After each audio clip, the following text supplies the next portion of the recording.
is get crystal clear on what areas you are trying to improve upon in your life.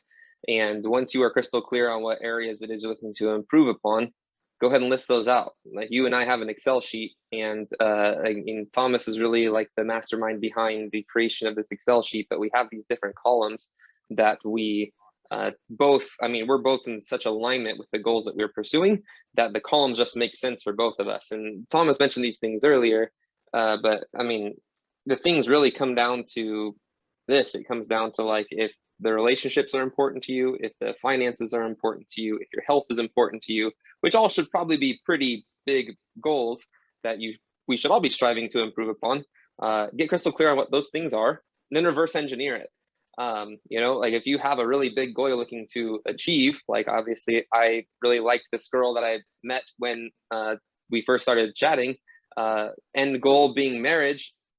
Probably don't want to start with that, right? But there are things we could do along the way there to progress that. And really, the other thing that I would say is that when you are setting big goals, if you do have a big goal in mind, like ask yourself, what is the one thing you can get done this week that is going to take you one step closer to achieving that goal? Because if you know what that one thing is that needs to be done, that one big important thing, as long as you get that done in the area you're looking to improve upon, you are officially closer than you were. And if you were to look at our sheet, if you were to look through our Excel sheet, it looks boring. That's the funniest part about it, is a lot of these big goals came to fruition, including the opening of a business, a couple of businesses. You've opened one, I opened one.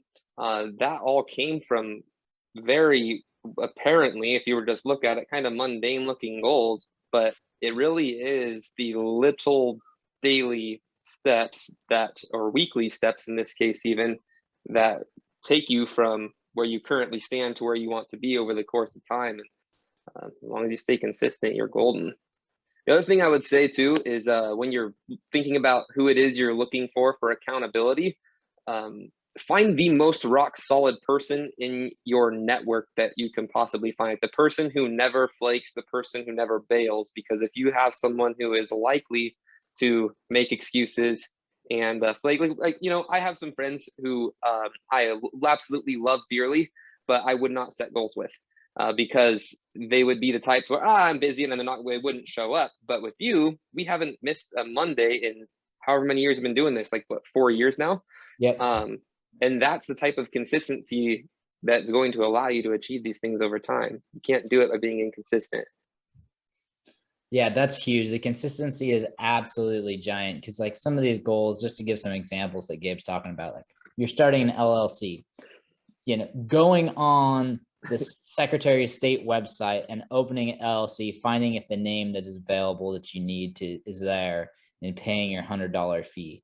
Like that's not really a fun activity. I mean, maybe for somebody, but like getting those things done, like getting your oil changed in your car, things like this that get away from us, but really we're the ones that are accountable for as men, especially if you have a family, or if if you're on your own for the first time. I know some of our listeners are going to be young men that are maybe just experiencing being responsible for themselves and don't have extra family around to back them up. Nobody's looking out to make sure you top up your wiper fluid, or whatever it is. You got to like go through and check it out, or make sure you're, for some people it might be running a load of laundry, but you get in, you start doing those little habits like cleaning up and making sure everything's sound. Then you get into some of our spiritual stuff of like meditation and reflection. Okay, what type of business do I want to create, and what's my purpose in the world? And you can't do that when your life's cluttered with things that are on your to-do list that are, small but important, that can kind of consume our mind and consume our energy. We've got to do that. For sure. And it really is, like you say, it really is just those small things that add up. And the funny thing about it is that if you start with these small habits, like you're saying, the habits ultimately make their way off the list because they become habits. They're no longer goals to accomplish, right? And that's what's happened over the course of time. I think when you and I first started, we were setting like 1 to 3 goals a week or something like that. And now we're setting like 7 or 8 a week. And it's just because some of the habits we formed over time no longer needed to make the list because they were just that. They were habits. Once you form a habit, it's no longer a goal. You've achieved that. So then it's time to level up again and challenge yourself again. Okay, now what's this next habit?